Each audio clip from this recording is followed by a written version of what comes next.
As usual, let's first start off with the deck.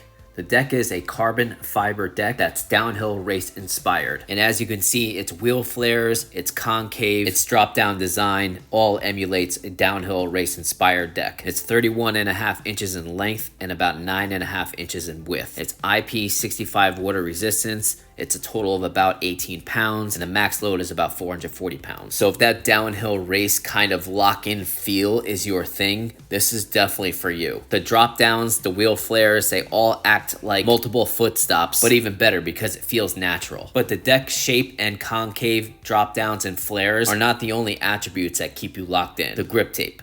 This grip tape is incredibly grainy, gritty, and it's actually a little bit rough to the touch, but it sticks to your shoes like glue. But also with the deck, all enclosed battery, ESC, and one single carbon fiber body. No exposed enclosures, no visual noise, just a pure fluidic sculpture design. Now the battery is a 10S 2P 350 watt hour Samsung 50S cells, and in the middle of summer, riding mostly in S Plus mode but a little bit in S mode, I got a total of 21 miles of range. As for the wheels, the Alpha Classic is utilizing 97mm polyurethane wheels, 57mm in width, and 72A diameter. The front wheels are an ABEC core, and honestly, they do feel a little better than a dime a dozen China-based 90mm wheel. And sure, they got good grip. I never broke traction unexpectedly during carving, so I think the formula itself and the wheels are pretty good. As for riding over bad roads, just like any other traditional PU wheel, you're gonna feel those bad roads. As long as you have some confidence in yourself and the board and keep at it, bad roads will never get in your way to having fun on a good street board.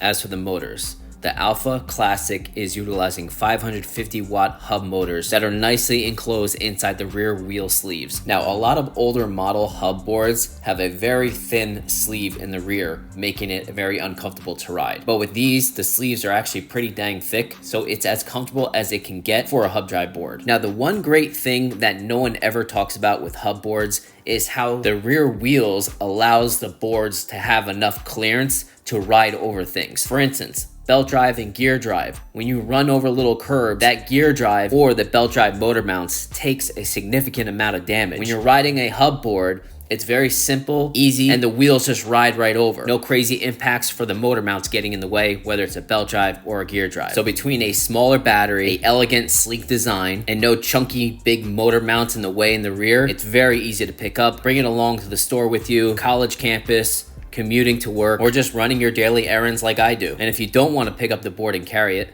just pull it by the front truck and it'll roll. No belt drive resistance, no gear drives clanking together. So on top of being a great commuter that's very portable and easy to carry, the board will help you fly under the radar. A lot of countries, cities, towns have certain laws and rules and regulations which doesn't allow you to ride on certain roads or to bring it on a train or a bus. With this board, no one's going to be able to tell that this is electric. Now on top of all that, I like treating it like a traditional longboard. Getting a running start, kick pushing it, and just having those longboard vibes without breaking too much of a sweat. Now the one thing I do not love about the deck is its kicktail.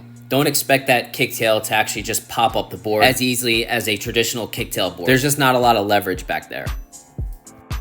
As for the trucks, the Alpha Classic is utilizing some basic reverse kingpin trucks with 90A diameter bushings all around. Now, just like their gear drive Alpha S6 is definitely more on the sturdier and stable side of things. Now, don't get me wrong, this board still has that kind of snappy, swift, kind of quick little jagged carves that are really fun on this board, but it does truly shine when it comes to that planted kind of feel like a traditional downhill racer would do. But since the entire board is lighter weight and a little bit more sleeker than its bigger brother Alpha S6, I'll always choose lighter weight with more agility over long range high performance. As for the ESC, the Alpha Classic is utilizing their FOC pushing 45 amps ESC. Predictable, smooth, no cutouts, nothing high end, keep the cost down, and it won't launch you off the board, and definitely nothing to complain about. As for the remote, pretty standard FOC remote, just with their own final touches.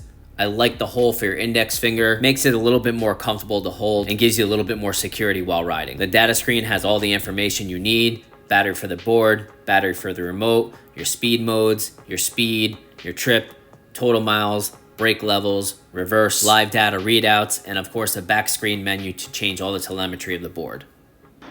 Okay guys, here we go. Top speed test on the Alpha hub version. up a slight hill, S plus mode, almost full battery. All right, let's do it.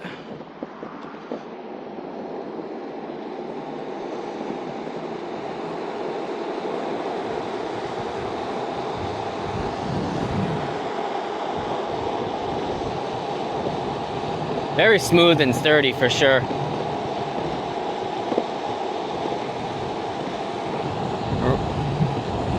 Remote says 41 kilometers per hour. All right. Yeah, for a hub setup, I think that was just right. Let's check the rider app.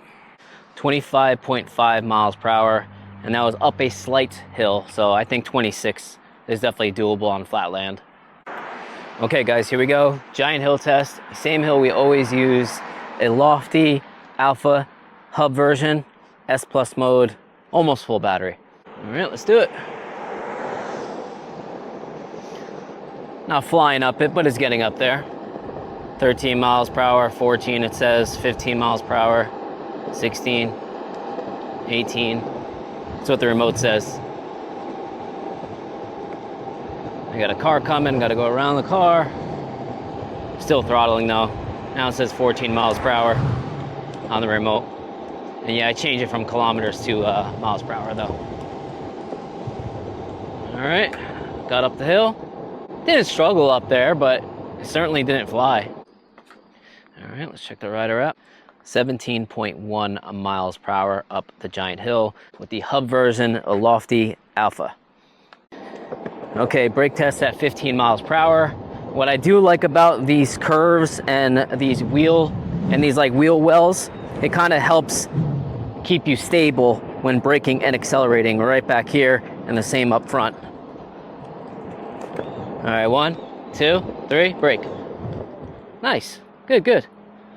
And the brakes are adjustable, and I have them at 100. Okay guys, here we go. Acceleration test on the Lofty Alpha hub version, S plus mode, full battery. 1, 2, 3, go. All right. Definitely more subtle, smooth, low key. Not Amazon power, but it's certainly not powerful. But at the same time, that's really how hub motors should be. Few things worth mentioning. As expected, the unboxing experience is very, very good. Very well packaged, very secure. You can tell nothing is gonna shift around during transit. You get your tools, 2-amp charger, remote charger, some cool red and white wristbands, and of course the owner's manual. Now the one thing I don't like about the board, just like the Alpha S6, is the location of the charging port. Trying to squeeze your hand in between that back wheel and to get that little flimsy charging cover open and closed is just a nuisance. If they're not going to change the location of the charging port, at least make a better charging cover that's more accessible.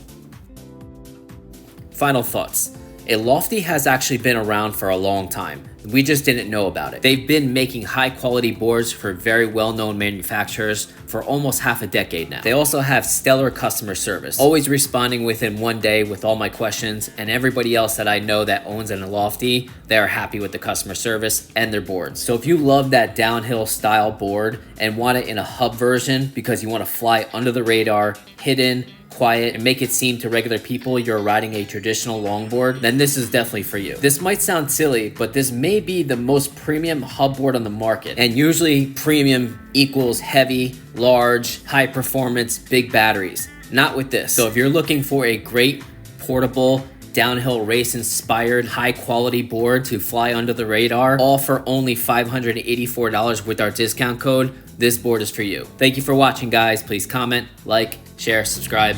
Have a good one, guys.